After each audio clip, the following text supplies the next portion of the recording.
what the can you even hear me? Standing with your spotlight on me. Not enough to feed the hungry. I'm tired and I felt it for a while now. Hey friends, today's guest is Bert McCracken, lead vocalist for the Orem, Utah rock band, The Used. Together we dissect the writing, recording, and inspiration behind the hit single, The Taste of Ink, taken from their 2002 self-titled debut album. This song is awesome. I've loved it since the day I heard it, and getting to break it down all these years later with an old friend was so cool. The Used story is one of triumph, perseverance, and having a few stars line up along the way. Their first demo recording somehow found its way to producer John Feldman, who took the band under his wing, fine-tuned and dialed in their songs, then began shopping them to major labels, eventually signing with Warner Brothers Records. The Taste of Ink blew up at radio and MTV, and giant tours such as Mayhem, Taste of Chaos, Warped Tour, and Ozfest put The Used in front of massive audiences. Bert mentioned that he's still extremely proud of this song and his lyrics, as he should be. It's a ripper. And the inspiration for the title of the song is awesome, something I never would have guessed. So for all this and a ton more, sit back and get comfortable. This is a good one. Hey, hey, have you heard? Chris DeMakes a podcast. Hey, hey, have you heard? Chris DeMakes a podcast. Hey, hey, have you heard? Chris DeMakes a podcast. Hey, hey, have you heard? Chris DeMakes a podcast.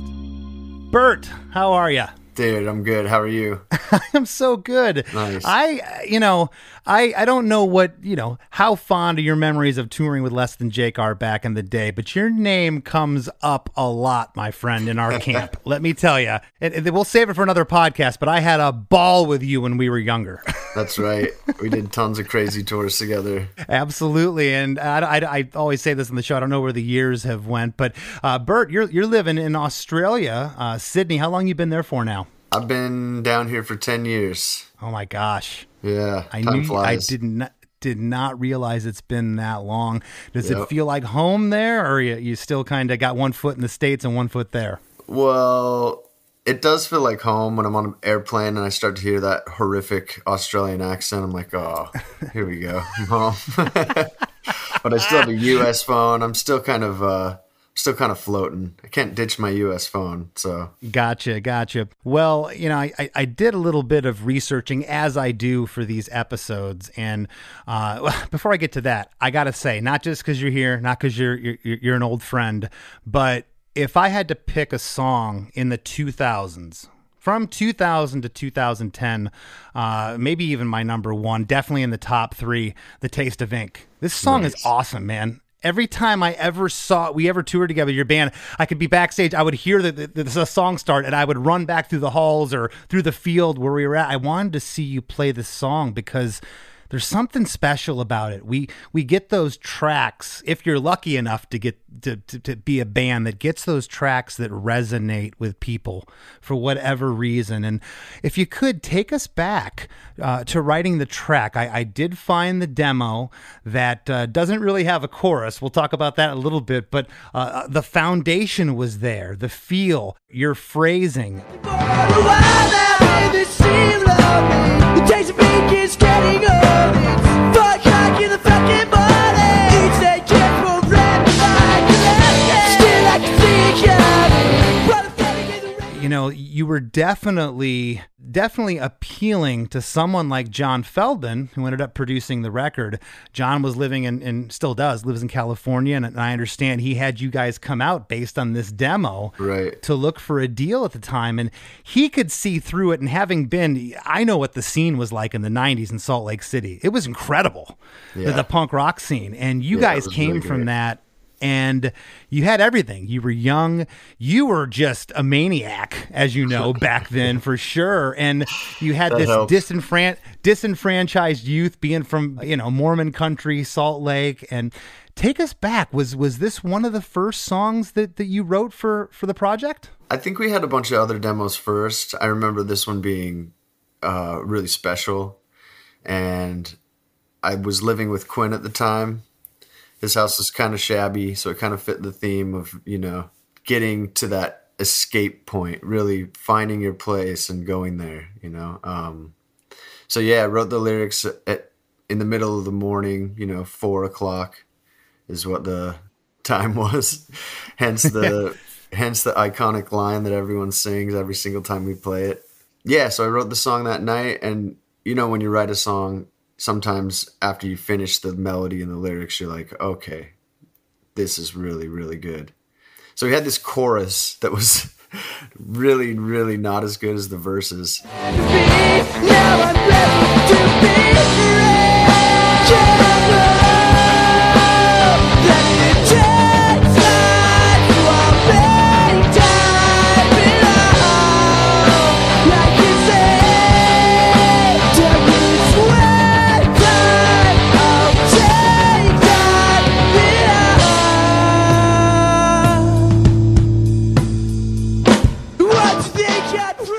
I would almost describe it as art rock. The choruses on the demo was very artsy and like post-punk. I'm like, what is this? But at the same time, I knew where you were coming from, if that makes sense, even though it didn't end up being the song that we all know and love. Yeah, I kind of came from a totally different world than my band. They were all kind of fans of Goldfinger and Rancid, and for me, I was just a fan of like Ink and Dagger and Texas Is the Reason, and these bands that were quite obscure and I guess you'd say artsy. So yeah, in the beginning, I was kind of trying to avoid anything that was close to the chorus that we ended up with. But yeah, I slowly came around. We sent the demo to John Feldman. I think he was in Europe at the time, and he called us back the next day. He's like, "This is absolutely fucking incredible. I'm going to fly you guys out. We'll do a demo and we'll see what happens." So what was that like? You were like 19. Yeah, I was 18 and we were over the moon. We couldn't believe it. I remember being at the airport and just like, this can't really be happening. We're going to record a proper demo. We loved our original demo. I remember we had a disc of it and we asked the bowling alley to play it. And everyone in the bowling alley was like, wow, what the fuck is this? So I think we kind of had an inkling of where this possibly could go. We knew that it was different and we knew that it was really good, actually. We were kind of really proud of it and confident. So yeah, John Feldman heard the jam. He flew us out. We recorded Maybe Memories, Box Full of Sharp Objects, and The Taste of Ink. And driving around at 5 a.m, listening to the songs as loud as we could. John Feldman had this way about him where he was nonstop. He could work 24 hours a day for a week straight. Dude is intense, man. Yeah. He has always been that way. Super awesome work ethic. He definitely inspires me to push and push and push and find that drive. So you were into this, like, post-punk, Texas Is the Reason, some of these bands, and at the same time, there's tags and labels put on everything, as you know. You were lumped into Screamo. I heard all the descriptors of your band, but very early on when I saw you, I'm like, okay, this kid can hide behind the facade that he's a screamer, but he can sing. I knew you could sing, and I heard you, and it was just like, okay, yeah, he can scream. And my listeners know I have scream envy. If I scream like you guys, I wouldn't be able to sing the rest of the set. So I would love to be able to do it, but you blended those so well. You sang so well, and then you had the parts where you had to scream and do that thing, and it was the perfect mashup in my opinion. Yeah, we initially, the kind of phrase emo was such a bum out to us. You know what I mean? Like, we're a rock band. But I think full circle and seeing this resurgence, I'm always saying we're an emo band now. We're the fucking most emo of bands that exists. But yeah, the demo was absolutely insane. We showed it to a few people. They flipped out. We ended up doing showcases for every major label that existed at the time. And then you ended up signing with Warner Brothers, and your A&R guy was, of course, Craig Aronson, who was Less Than Jake's A&R guy at both Capitol Records and at Warner Brothers. And I remember Craig. I remember him like it's yesterday, rest his soul, saying to me, I just signed this band. Feldman brought it to me. They're unreal. And I'm like, what are they called? The Used. Bert, I want to say it wasn't it wasn't 4, 5, 6 months later the record came out and you guys were on Warped Tour. And I had, the single was out there, and it was just like, okay, now I get it. And Craig was right. You guys were great for as young as you were. A debut album. I mean, you guys hit it out of the park. Yeah, we were beyond stoked. The record, I think I never stopped listening to it for about 2 years on repeat, just loving every second of it. Yeah, Warped Tour was our end goal. We thought as soon as we play Warped Tour, we've succeeded, and that's all we were going for. So yeah. Playing on Warped Tour the first year was just one of those most exciting, most beautiful, wonderful experiences that you could possibly have. I remember lots of bands coming over and watching us on the Volcom stage, and lots of kids getting really into it. One show in particular, the sound went out on the stage during the Taste of Ink. And it was just after the record came out, and everybody sang the song a cappella, and we were just in awe, jaws dropped, like, holy shit, this is something. Well, I always marvel, and everyone's story's different. Years ago, if I would have said something like this, it's like, oh, well, you almost sound like the way you did it was better. There's no right or wrong. Just because, you get signed out of the gate and you get a record that sounds like yours did. Speaking from personal experience, I mean, it took me and my band 3 or 4 records to develop a sound that we were proud of, to where, we were actually wanted people to hear this. We learned along the way, and we were able to become a better band over the course of 3, 4, 5 years. You guys had to do it pretty quick. You got this record that sounds amazing. That had to help you as players go, now we have to figure out how to execute this. Yeah. When we were first playing shows in Utah, it was just all about going off and going crazy. You know what I mean? I would run a mile on that stage and end up throwing up all over the crowd. And it was wild. But as soon as we had the record, it's just like you said. It's time to focus. It's time to nail these parts down. As soon as we nail these parts down, then we can figure out how to go off. So yeah, it was a learning experience for us, but we were stoked. I think that I was in the same boat as you. I wasn't quite sure about the sound. I was in a hardcore band before, just all screaming, so I wasn't sure about a lot of it. I actually, while we were recording the record at Feldman's, I quit the band for a little bit and disappeared. Went up to Santa Barbara and turned my phone off. And just, I don't know.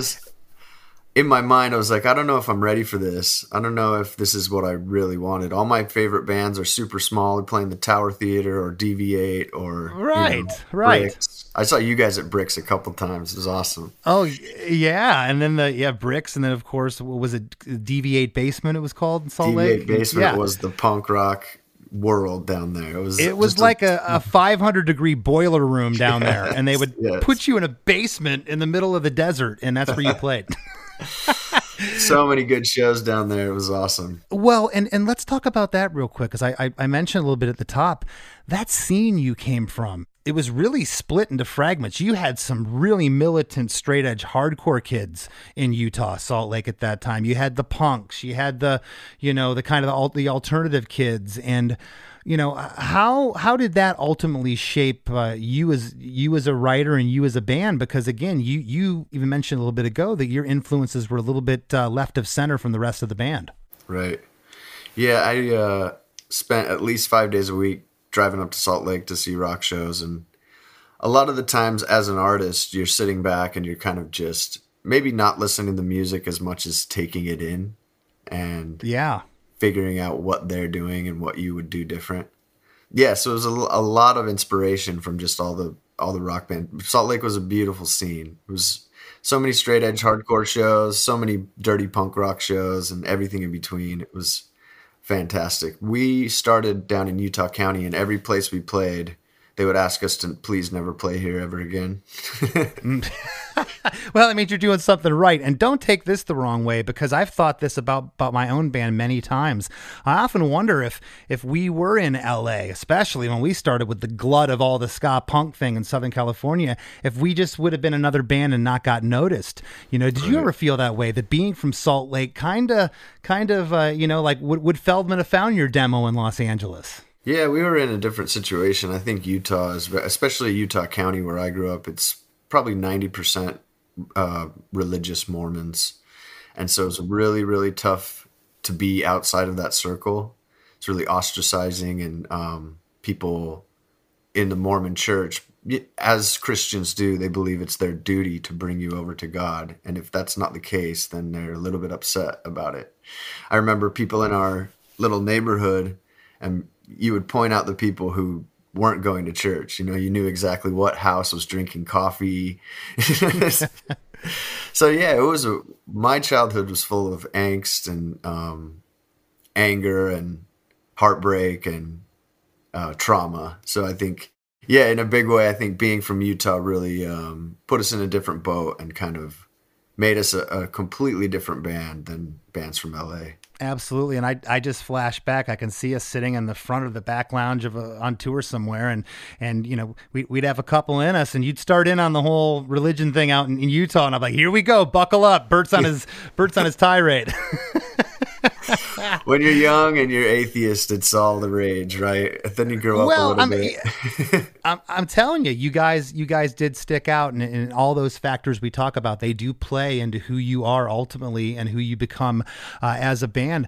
But I wanna get into the song now, Bert. It's 3 minutes and 28 seconds, and again, not saying this, I don't have to say it. I love this song. It just when I hear it, it takes me right back to that time period. And my listeners know there's nothing that can replace memories, and those memories that you have attached to a song. It's awesome. Right off the top here, we get a clean yet slightly overdriven stereo guitars with just vocals. Sounds like all the vocals are doubled. Do you recall doubling up on pretty much everything? Yeah, of course. That's Feldman's trickery. And I love the delay treatment he has on your voice. And before we go any further, John mixed this record. And I was talking to John about this recently, that where he came from in the late 90s, like doing that first show off record, that band out of Chicago. Yep. And then he did like one or two other records. The next thing you know, he did, I'm like, every time he made a record, he got better. And I feel like he really hit his initial stride with your first record.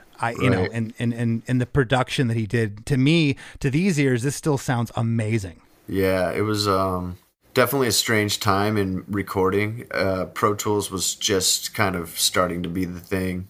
Yeah. And nobody knew how to use it, really. Everybody was just kind of experimenting. And John has that kind of work ethic where he just put his head down in the computer and went crazy. So I think that initially a lot of the stuff on our record and a lot of the sounds you hear and a lot of the tricks he used were brand new, you know? Yeah. And around this time, 2001, when you were tracking the record, or 2002, yeah, you're right. Pro Tools was in its infancy. I mean, bands were still, going to tape as much as they were to Pro Tools. And a lot of the bands, we were a guinea pig for producers. Like, hey, I got this thing called Auto-Tune. Let's check this out.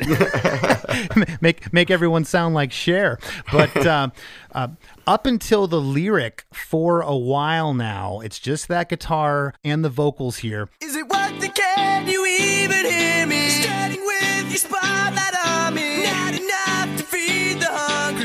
I'm tired and I felt it for a while now. This sea of lonely. The taste of ink is getting old. It's 4 o'clock in the fucking morning. Each day gets more ramble like the last day. Is it worth it? Can you even hear me? Standing with your spotlight on me. Not enough to feed the hungry. I'm tired and I've felt it for a while now. In this sea of lonely, the taste of ink is getting old. It's 4 o'clock in the fucking morning. Each day gets more and more like the last day. Every part of that is everywhere I was. The taste of ink initially came from me writing, having a pen in my mouth, and the pen broke. And I literally had ink all over my face and my mouth. I always thought this was maybe about your first tattoo. No, it was about breaking a pen. That's awesome. Okay. And living at Quinn's house, I didn't have a job. I didn't have anything going on. It felt kind of like a loser. Everyone else in the house had a job. Quinn had a job. Would look at me when he came home like, what the fuck have you been doing?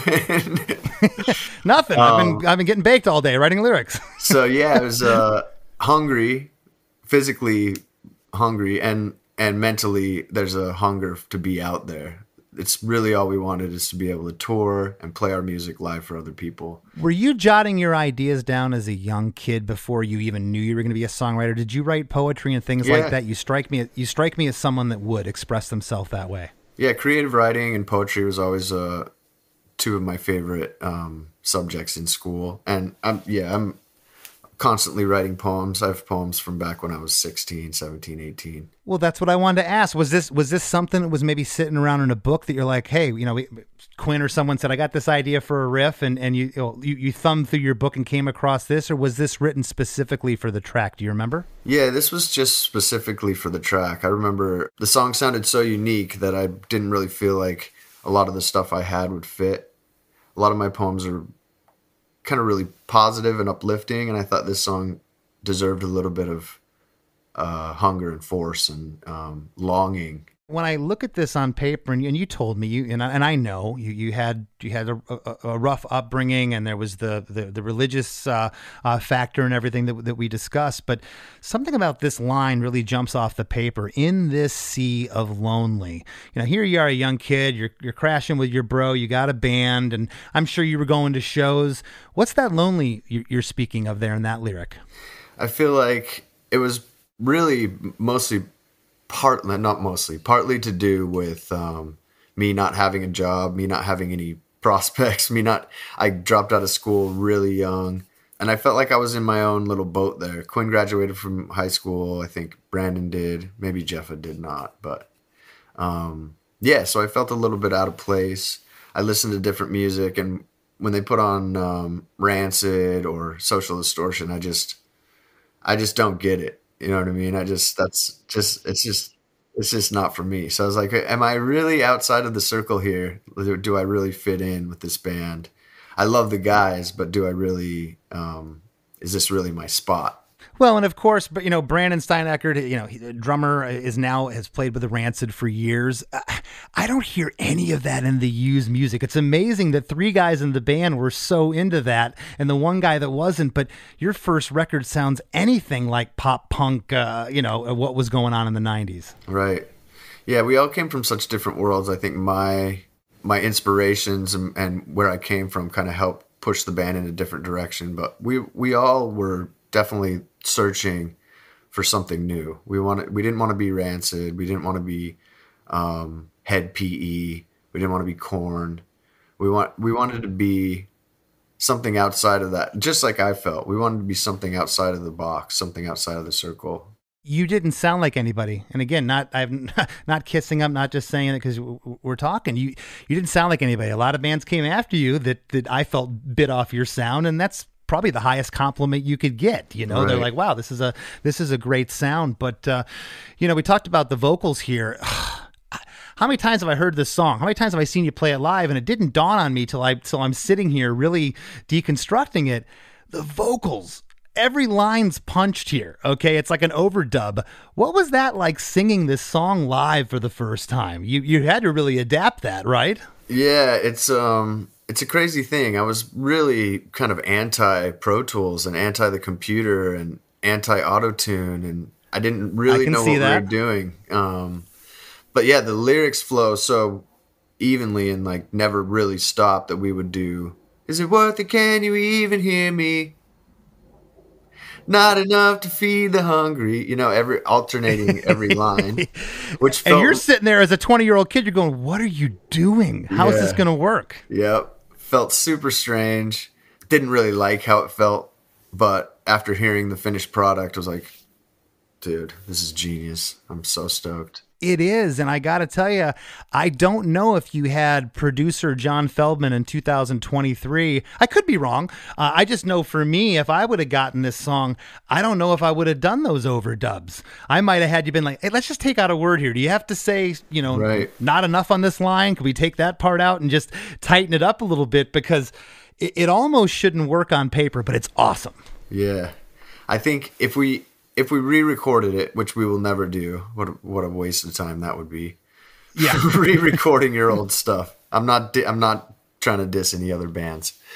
But yeah, if we ever did re-record the song, I would probably sing it straight. I've had so much practice, and we've played the song thousands and thousands of times probably. Right. Well, halfway through here, there's a nice bass guitar slide in with the drums and an overtone or harmonic of a guitar panned off right, and that lasts until the line, "The taste of ink is getting old." I love those little nuances, those little chorusy guitar parts that are coming in and out. And I know that as a young band, that was most likely John Feldman's suggestion of, hey, try this. And right. What was that like? That had to just be so exciting, because I didn't get into stuff like that, like I said, Bert, till probably my fourth or fifth record. Right. You know, there was no bunch of overdubs and doubling vocals. We didn't have the money or the time or the know-how. Yeah, it was a learning process. It was a learning curve for me to kind of swallow my pride,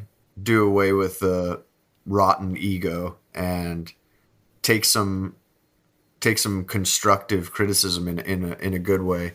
We had a lot of rearrangements and changing of parts and flipping parts around. A lot of stuff from our demos was changed, which, you know, about demos, you listen to demos so much and you just kind of get, what do they call it? You get married to it. Yeah, you do.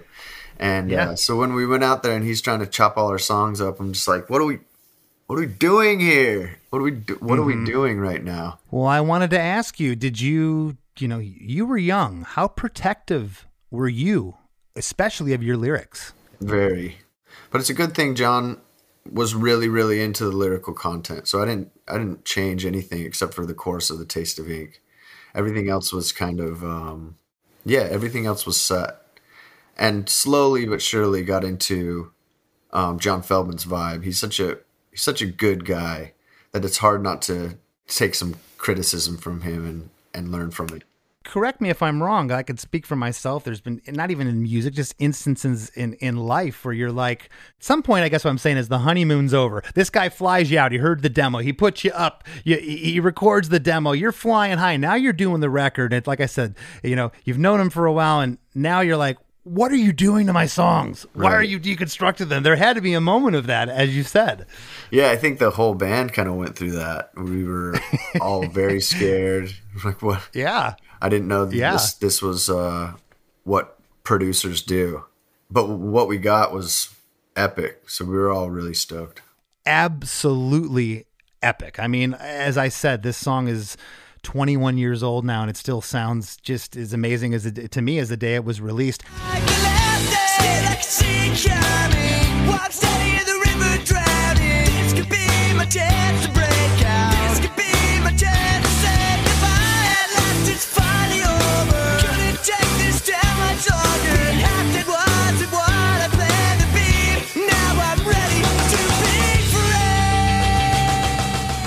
Still, I can see it coming while I'm standing in the river drowning. This could be my chance to break out. This could be my chance to say goodbye. At last, it's finally over. Couldn't take this town much longer. Being half dead wasn't what I planned to be. Now I'm ready to be free. The longing and the hunger really kind of presents itself there. Was done with Utah, was done with especially Pleasant Grove, Utah. Was done with the life I knew and wanted to be on tour. That's the foundation of this song, is that longing to be on tour. Simple as that.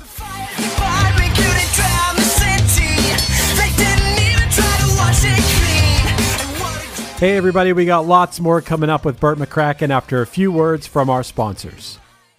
Hey, what's up? My name's Lurk, and I'm the host of Lamb Goat's Van Flip podcast. Every week, I have in-depth conversations with bands from all over the scene, big and small. We also like to keep our finger on the pulse and showcase up-and-coming bands on the show as well. So come check out Lamb Goat's Van Flip podcast.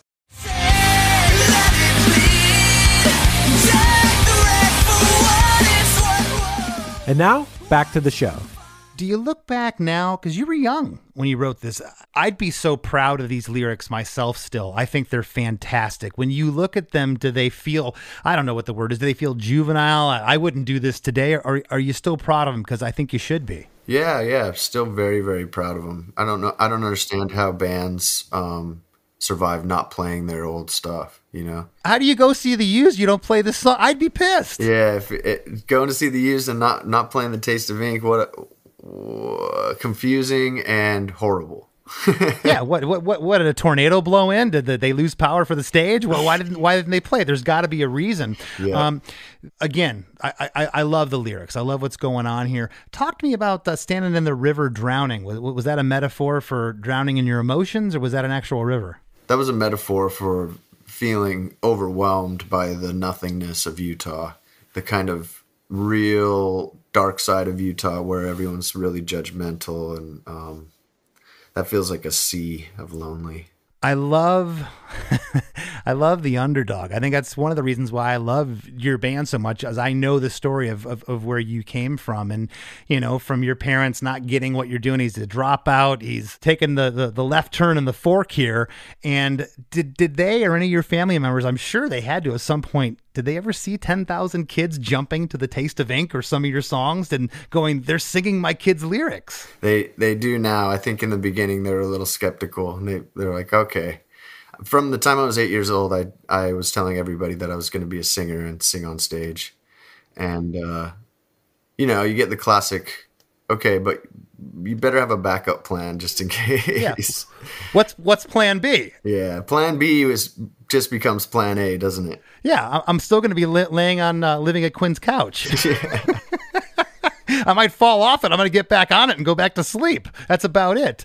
At the end here, well, actually, halfway through the second half of verse 1, the hi-hats on the back half open up really wide, and it's just driving before that chorus. I never noticed that before till I got under the microscope here, and I just love how it opens up there. On the line, now I'm ready to be free. The band stops and hangs for one bar. On bar 2, the drums, bass, and guitars do a quick build-up to launch into chorus 1, and that's where I wrote here in my notes in parentheses, demo, because that was the one thing up to this point. It was like, ooh, there's the song, and then it took forever to get to what I thought was going to be the chorus. Then you guys just went completely left of center there, which was really interesting to see. Do you remember? Did John say we need a chorus, and how did the chorus eventually end up happening? Yeah, John loved the song. Straight up said, "This chorus is rotten. This chorus is no good," which didn't sit well with me that much. But he kind of coddled me and consoled me. Hey, you know, everything's going to be okay. Let's go down to the beach with an acoustic guitar.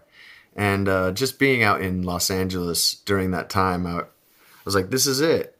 We did it. We made it. And that's kind of what the chorus is about. Having the whole world in your hands and knowing that everything is cool. Everything's going to be awesome.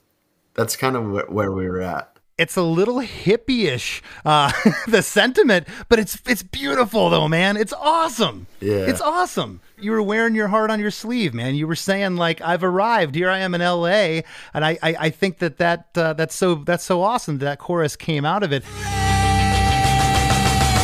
So here I am, it's in my hand, and I'll savor every moment of this. So here I am,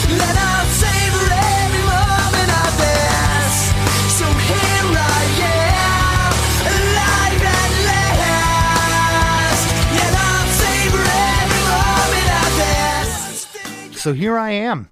It's in my hands, and I'll savor every moment of this. So here I am, alive at last, and I'll savor every moment of this. Did you feel like you arrived, that you were alive? Yeah, we're starting to hear the recorded demos, and it's like, this is the greatest thing. I can't believe this is happening to us. And really wanted to soak everything in. It was like everything we dreamed of so far is about to happen. So in my mind, I'm like, this is going to be the best part. This is the best part, just getting in there, playing the small shows, touring with bands that are crazy. We toured with Mushroom Head, we toured with Pressure 4 or 5, all these bands that, sadly aren't around. But we were out with you guys with Snoop Dogg and Korn, so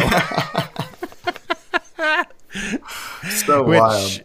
Which again, we could have a whole other podcast on that tour alone, which was insane. Debauchery. Man, this chorus, these big, huge stereo guitars come in. They sound massive, Bert, and they sound angry. They sound pissed off. The drums and bass are rocking a killer groove. The vocals are doubled here. They're loose though, but they're ripping. Right. They're not completely lined up, even though you were on the grid in Pro Tools. John let that breathe. I know he knows that that's important. Right. And having that rub on that double, it just adds power when sometimes when stuff is really loose, as you know, it doesn't add anything. It sounds off and awful. I love it here. And we get our first harmony in the song on every moment of this. And how was that? Had you ever like harmonized with yourself prior to this? Yeah, I sang in choirs and religious, groups. And my dad's a choir singer. He sang for the Mormon Tabernacle Choir, which is a huge, huge deal for him. That's big. That's Yeah, awesome. big. Okay. And so, yeah, I was well aware of my ability to harmonize, and getting in there, John Feldman's like, wow, I don't even have to tell you what to do. You know exactly what to sing. So that's always been one of my strong points is harmonies. It's really interesting, Bert, how this song builds. You only get 4 words in chorus 1 with a harmony, and later on you get a bunch more. And do you recall like singing all harmonies over everything, and then maybe later when John mixed it, he decided to put a harmony here or there, or were they specifically where they are now? Do you remember? Yeah, I think that they were planned out. I think that he has a style that he's constantly going for. He has a plan, and I think that building those choruses, having a little touch on the first chorus, or maybe even no harmony on the first chorus, and then kind of blowing it out on the second chorus. Third chorus is even bigger with ad-lib tracks and oohs and ahs. Yeah. And yeah, I think it was intentional. It's very cool. Well, verse 2 comes right off the heels of chorus 1.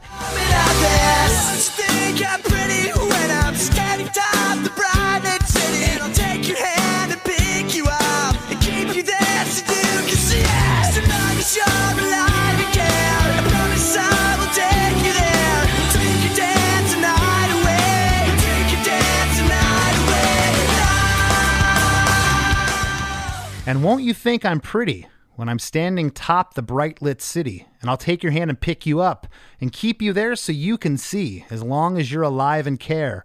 I promise I will take you there. We'll drink and dance the night away. We'll drink and dance the night away. Oh, what's going on there? I had a girlfriend at the time, was really excited to have her come on this journey with me. Didn't last, but yeah, also when I was growing up, I got bullied quite a bit. People would call me the F slur, and they'd call me gay. They would say I had AIDS. And so Won't You Think I'm Pretty is kind of a stab at all the bullying that I went through. And now it's, things have changed so much that it's amazing to be exactly who you are. But in that moment, that was kind of trying to hurt the bullies that hurt me. I was out of my mind when I was your age, and I was out at punk shows and all the stuff that goes along with it, drinking and everything and getting crazy. But I didn't have that hurt that you grew up with. I wasn't bullied, I could see that in you, and you took that angst to the stage. I mean, you used to, in a good way, you used to scare me when you'd get on stage. Here's this guy, I don't know how tall you are, 5'6", 120 pounds soaking wet, angry. And that wasn't put on. That wasn't a show. That was coming from here, man. No, yeah, I think that I am really proud of the lyrics to my entire catalog. I think that some songs are hit and miss, but I think that most songs I found that way to sneak my poems in there and sneak my inspiration in there. But yeah, in the beginning, I'm not even in the beginning. Every time I sing The Taste of Ink, I can't help but be transported right back to that room that I wrote it in. Just like you were saying earlier, music is such a connection to memory. It's such a powerful, powerful drug. Just like taste and smell, I think that those types of things can take you right back to where you were.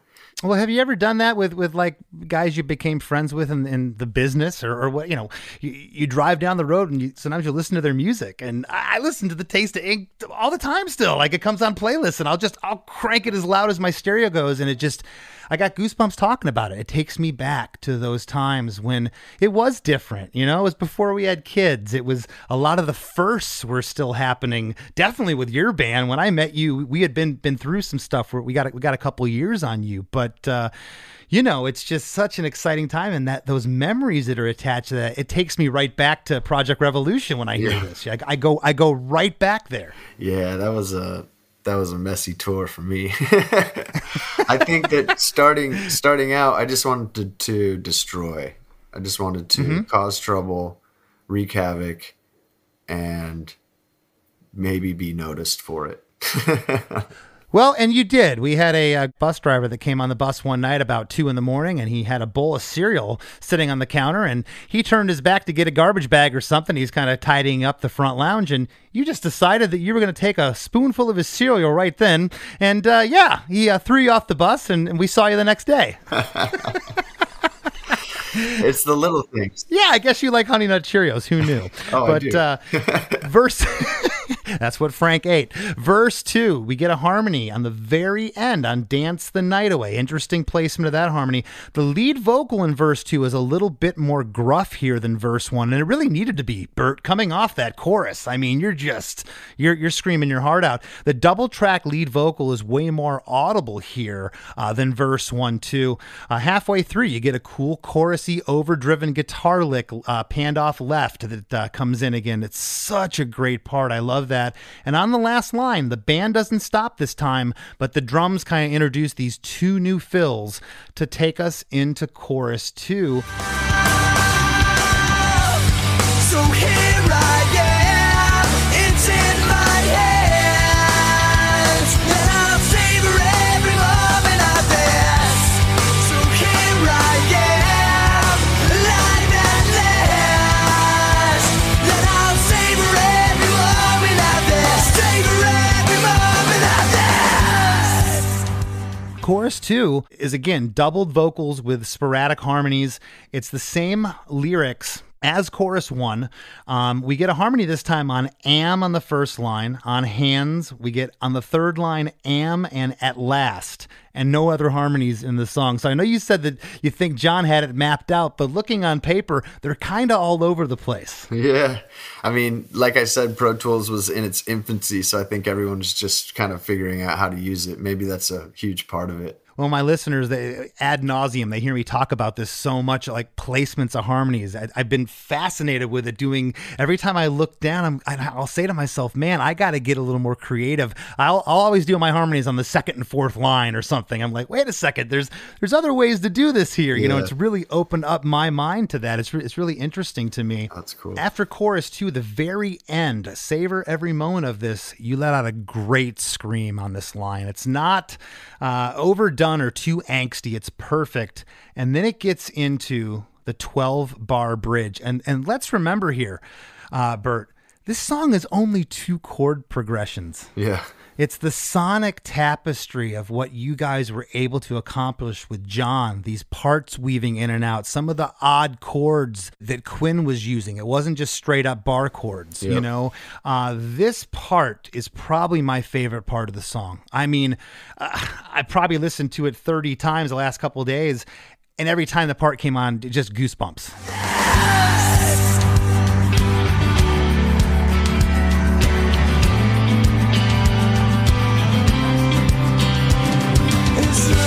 So alive, here I am.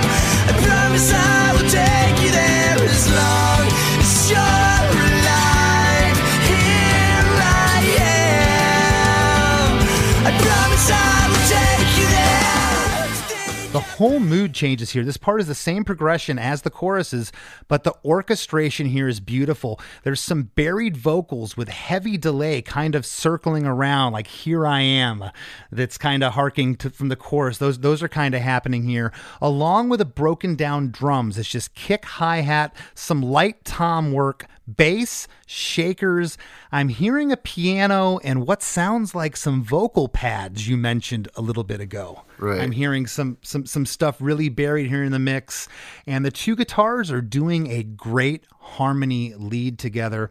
And on this bridge, the lyric is, "As long as you're alive, here I am. I promise I will take you there. As long as you're alive, here I am. I promise I will take you there." And I saw every kid from 15 to 25 with their arms in the air for that lyric in particular. There's something about that is so unifying and uplifting. It's a great lyric. Yeah, I think wanted to involve the whole world. I was in this place where everything was happening, and I felt like playing shows is when I would go to shows and feel that inspiration, and you walk away from the show just on fire. Like, you want to go and write, you want to go and get creative. And I wanted to create those kind of shows. I wanted to take everyone with me on this journey. The sentiment in that lyric was on the demo. That melody was, I know John heard that melody, because that melody in that bridge is gold. That, to me, the whole song's great, but that part is just, it is so good. Coming out of the bridge, we get a third verse, which I think is great because you need it. You can't come out of that 12-bar bridge, same chord progression as the chorus and hit a chorus. You have to go back to the verse.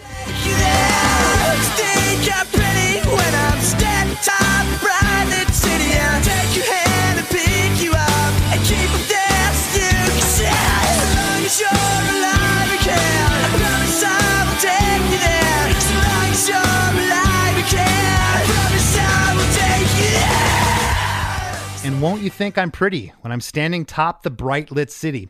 And I'll take your hand and pick you up and keep you there so you can see it. As long as you're alive and care, I promise I will take you there. As long as you're alive and care, I promise I will take you there. And it's the same lyrics here as verse 2, except for the last two lines, which are repeated. Hi-hat is wide open. Guitars sound bigger here than the other verses. Maybe they were mixed a dB louder or something. Halfway through, that chorusy, overdriven guitar lick, panned off left, comes in again. It's so moving. On the last line, you get a great scream on the word there to get us into chorus 3. And I noticed here in verse 3, there's no harmonies at all. You got one little harmony on verse 2, no harmonies here. Do you recall doing them and maybe they didn't make the mix, or did you want to leave them out? I think John wanted to leave it bare on that, get really vulnerable on that part. This is the last kind of big part before we end, you know? And then we get into chorus 3.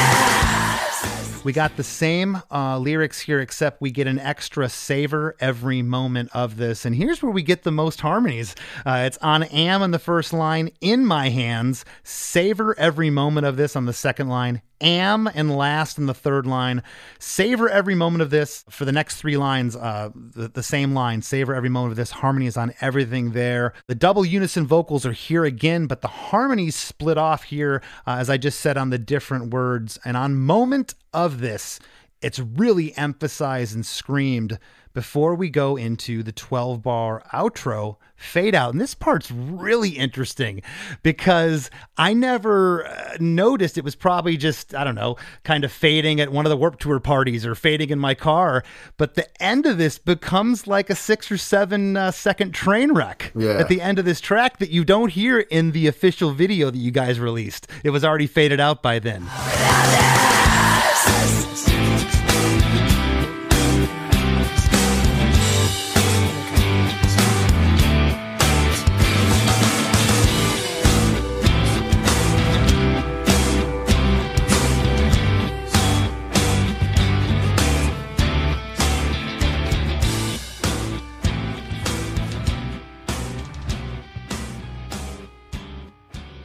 This part is the verse progression. It's the essentially the intro, but it's an outro here.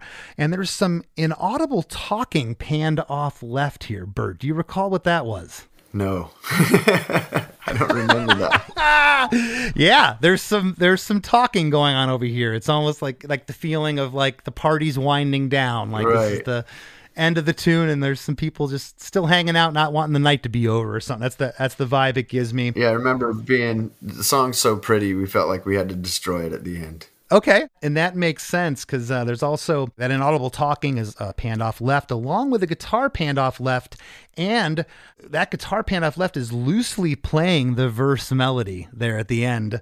And on bars 8 through 12, that's where everything starts to fall apart. If you listen intently in headphones and crank it up, the guitar notes are kind of sliding around. They're not correct, and it kind of falls apart. But I never knew that until I did this. Nice. Yeah, we love to do that live as well. It's so much fun to just kind of get gnarly, to get rough. So I gotta ask, and I think I know the answer. What was it like the first time Feldman goes, I gotta mix up, and you're in the studio on the big speakers and he presses play? What was that like? Yeah, it's one of those moments you kind of just know. You have those songs that are just kind of everything you'd want out of a song. And when he played that one, it was those three. It was Taste of Ink, Boxful, and maybe Memories. But Taste of Ink was just this anomaly. It was a specter. I'm not talking about the haters and some of the too cool for school punkers back in Utah, but your close friends, the crowd you ran with that loved you. What did they think of this? They couldn't believe it. They could not believe how good it sounded. They were like, "This is not you guys. This is crazy. Right. This is Right. crazy." And I remember playing those three songs for literally everyone over and over and over again. It's really cool. Oh, man. Well, listen, we've been trying to get this together. The time change with Australia is kind of a nightmare to do this. So thank you so much. It was great to see your face again. It's probably been 10 years since I've seen you. Yeah. And but before we break, is there anything you'd like to leave the listeners with? I understand that you got a new record coming out soon, May 19th. Is it called Toxic Positivity? Right. Yep. Fans can expect the most downtrodden and negative record from the Used they've ever heard. I think we recorded it mostly in, I want to say, well, whatever it was still deep into the pandemic where nobody could go anywhere or do anything. And those feelings, I think the pandemic destroyed a lot of people in a lot of different ways.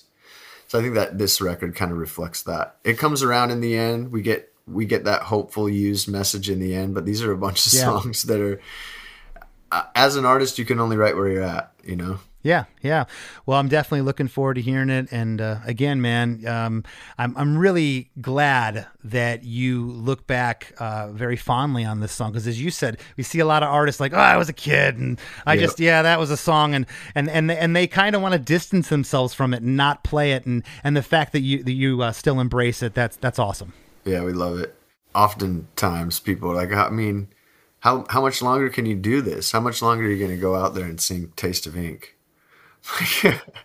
I hope for another 20, 30 years, till I'm Willie Nelson. Yeah, till no one's showing up at the Rib Fest. I'm going to be singing. Yep. I'll be singing Taste of Ink. This world's disgusting, people are vomit. Is this what you wanted? Is this what you need?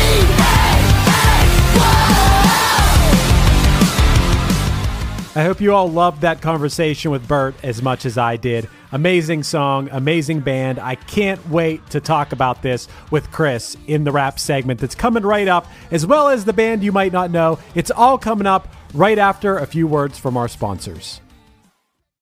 What's up, everyone? This is Jay Reason, and I want to let you all know that Diablo Zen Podcast is now part of the Sound Talent Media family. Listen in as me and the one and only Danny Diablo, a.k.a. Lord Ezak, interview artists from the hardcore, punk, metal, hip-hop scenes and beyond. We have conversations with guests like actor Peter Green, DJ Muggs from Cypress Hill, LA street photographer Estevan Oriol, Jimmy G from New York City's legendary Murphy's Law, and pro wrestler Vampiro, to name a few. If you're a fan of good discussions and lots of laughs, tune in and join the fun.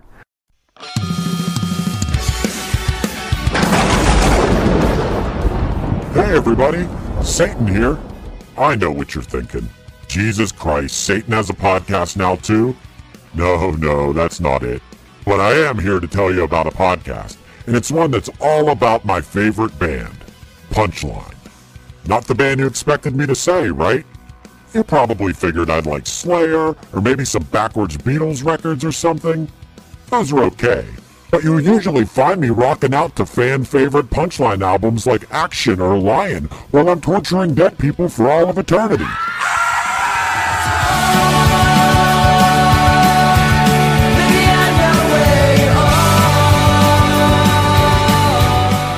Punchline's podcast is called A Band Called Punchline, and it's super entertaining to listen to this documentary-style look back at the 25 years of my favorite band. Honestly, I'm really feeling like I'm getting to know these guys, and their story is amazing. I'm so ready for them to get down here. I have so many questions. I gotta give them credit for catching on to my whole 37 thing, too.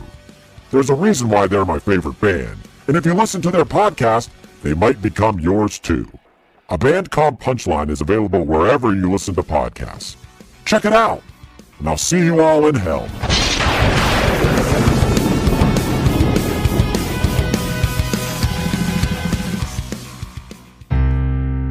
As we near the end of the show, here's a band you might not know. Welcome to this week's Band You Might Not Know. If you'd like your band to be considered for Chris DeMakes a Podcast, all you have to do is email your best song via MP3 only and a short bio to bandyoumightnotknow@gmail.com. This week's featured artist is Eerie, spelled E.R.I.E. They're an indie rock band from Albany, New York, consisting of TJ, Chad, Levi, and Matt. They have a new LP out now called Suburban Mayhem. Here's a snippet of their song, Bad Man's World. I swear, I should have kissed more boys. I should have kissed more girls. I'm trying to find my place in a bad, bad, bad man's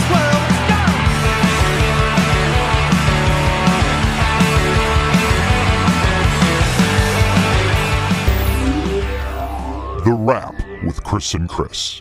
Chris, I think I'm on the same page as you. I think The Taste of Ink is one of the greatest songs from our world of music. I think that album is one of the greatest albums. That Used debut album, I'll never forget the first time I heard it. It was like unbelievable. And I wasn't really into screaming. I mean, I liked Glassjaw. I liked here and there, but for the most part, I wasn't like a big screaming guy, but just the way he screams and the way he sings, what a voice. Melodies are amazing. Lyrics are amazing. I mean, I think it's a perfect album. And man, I was excited about this episode. Yeah, and I kind of tread a little lightly. The band he has together now is fantastic.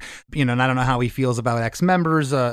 Some bands are weird about that. But these kids, this lineup that played on this, they were next level. They really were. John Feldman really took their strengths and harnessed that as a producer and brought out these amazing songs. But just the talent, the instincts they had as young performers, and they were fresh-faced kids when I met them, man. They just had these, wide-eyed look of like what's going on, and they took the world by storm at that point. They were awesome. They are awesome. Wild live show too. You got into that to a certain extent, and they kind of had it all. They had the perfect album, a crazy live show, and they, like you said, they influenced, Jesus, can you imagine how many bands, think about like Warped Tours like 5 to 8 years later, how many bands were trying to sound like The Used. And it got to a point where it's like,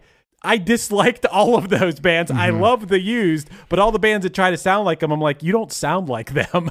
You're trying to, but you don't. Yeah, they had their own thing. This wasn't a screamer that went backwards and learned how to sing. This was a choir boy. This is a kid that grew up singing, okay? And he would go out, and like I said, I kind of joked with him in the episode, but, he never fooled me. Like, I could hear on stage, you knew, and his pitch was good, his parts were good, and then he could also scream with the best of them. Yeah, and he could also be a wild, crazy guy on stage, for sure. I definitely witnessed it several times. I thought it was really interesting that you got into the fact that this song it's two chord progressions, right? There's only two that ever happened. That's it. It's two chord progressions, but I use the term, it's the sonic tapestry. It's what's going on with those parts. I've always made that argument, even within the confines of my band. I've had that same conversation. I know it's only two progressions, but think of what we're doing here. The horns are here. It's clean guitar during this progression. It's distorted guitar over here. And the way that John and the band put these parts together with only two chord progressions, it takes you on an amazing little ride. If it's a great song, you don't even notice. Right. But if it's a bad song, you notice because you're bored. Yes. Right?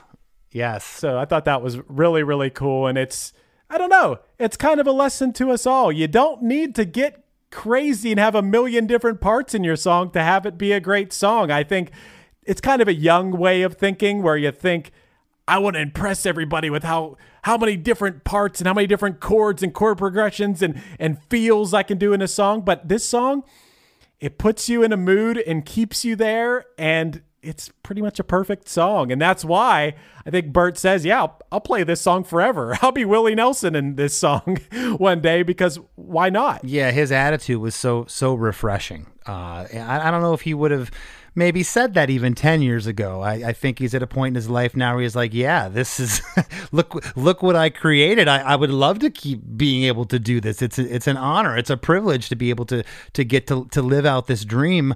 But what a story. As I said to Bert, I've always rooted for the underdog, Chris. And here they were. You don't get too many bands out of Utah. And yeah. Feldman, he heard something in these demos. As I said, the demo for Taste of Ink, which I know we have some clips in this episode. The demo and what this song ended up being, it's incredible. But the demo still had some of these melodies, as I said to Bert. It had that bridge part, that lyric, as long as you're alive, here I am, I promise I will take you there. And the blueprint was there, and it took the producer, which we've talked about this numerous times on the show, what a producer brings. The producer doesn't get attached like Bert is to his lyrics or the guitar player is to his part. He's just objectively sitting over here going, yeah, but that part doesn't work. I know you love it, but it could be better. And look what they came up with. And speaking of take you there, you talked about this, but I'm the same way, man. When I hear this song, this album, it takes me back to that time. Myself, all my friends, we love this. It puts me in the car with old girlfriends driving down the road listening to it. It takes me to Warped Tours. It takes me to, hey, we listen to this a lot in the van on tour. It takes me to like driving in the van. It takes me to like, I was not to the extent they were, but experiencing like excitement of, oh, people like our band and we're touring and things are happening. And I relate that to this too. I love how music can do that. Yeah, for sure. And I hope our paths cross again. We used to have a ball with the Used. One of my favorite bands to tour with. And speaking of having a ball, Chris, you know where I'm going with this? I think I do. Are you going to talk about our supporting cast in our After Party podcast? How do you know every week, man? Jeez, I'm not even After trying anymore. 100 times in a row of doing this in the rap, I think I got it figured out. Well, then tell our listeners what they get. Yeah, if you go to chrisdemakes.com and sign up for our supporting cast, it's not very expensive. There's a $5 level and a $10 level. And you support the podcast, you allow us to keep doing this. And in return, we'll give you a weekly bonus episode of a podcast called The After Party. We put just as much love into The After Party as we do to Chris DeMakes a Podcast. We love making it. And I don't know, judging by what people say about it, people enjoy listening to it too. At least they tell me they do. So chrisdemakes.com is where you can go to sign up for our supporting cast. Thank God you did that. I could not have said it any better myself. Thank you, Chris. I'm good at it. You are. And give me a follow on Instagram, please. I'd love it. At less. Me too. Yeah. How about me too? Yeah. Can people follow? You always say that, but I never get to say, hey, follow me on Instagram too, Chris Fafalius. You can figure out how to spell it, but yeah, me too. You know what? I'm not even going to give my handle. Just follow Chris Fafalius. That will make me feel fantastic. And don't forget to join our Facebook group, the Chris DeMakes a Podcast Facebook group. We'd love to have you be a part of that. It is always a lot of fun. And I want to thank this week's guest, Bert McCracken from The Used. and we'll see you next week. I didn't mean that you had to not say yours. I was just being funny, but... Do you like to laugh, geek out on music, and learn all about that band or artist who had that one song back in the day, but then seemed to fall off the face of the earth? If so, you need to subscribe to One Hit Thunder. Together with an array of interesting and hilarious guests, we do a weekly dive into one-hit wonders like Eiffel 65's Blue, Krayshawn's Gucci Gucci, EMF's Unbelievable, Delamitri's Roll to Me, Los Del Rio's Macarena, Musical Youth's Pass the Dutchie, and even Patrick Swayze's She's Like the Wind. So are you subscribed to One Hit Thunder or what? As Desiree would say, you gotta be. And as K7 would encourage, you gotta come, baby, come and join in on the fun of the One Hit Thunder podcast. Come, baby, come, baby, baby, come, come. Come, baby, come, baby, baby, come. What's up, everybody? I am Finn McKenty, host of the Punk Rock NBA podcast, part of the Sound Talent Media Podcast Network. My podcast is all about doing what you love for a living, and every week I sit down and talk to people who have done exactly that. For example, musicians like Tommy from Between the Buried and Me, Matt from Periphery, Lil Lotus and Shinigami, among many others, photographers, artists, designers, YouTubers like Glenn Fricker and Sarah Dici, and I unpack exactly how they got to where they are today with the goal of helping you do the same. So if that sounds cool, you can listen and subscribe at soundtalentmedia.com, and I'll see you there. Hi, this is Chad Nicefield. And this is Justin Press. We're the host of Making Waves, the Shiprock podcast, a part of the Sound Talent Media Podcast Network. We're inviting you to sail away with us on an epic journey in musical enlightenment. Every week, we bring you only the best artists in rock music and discuss everything from the cruise, to the stage, to the saga of being a professional recording artist. We'll have lots of special guests along the way, so tune in every week. Your stateroom is available every Monday morning, so welcome aboard.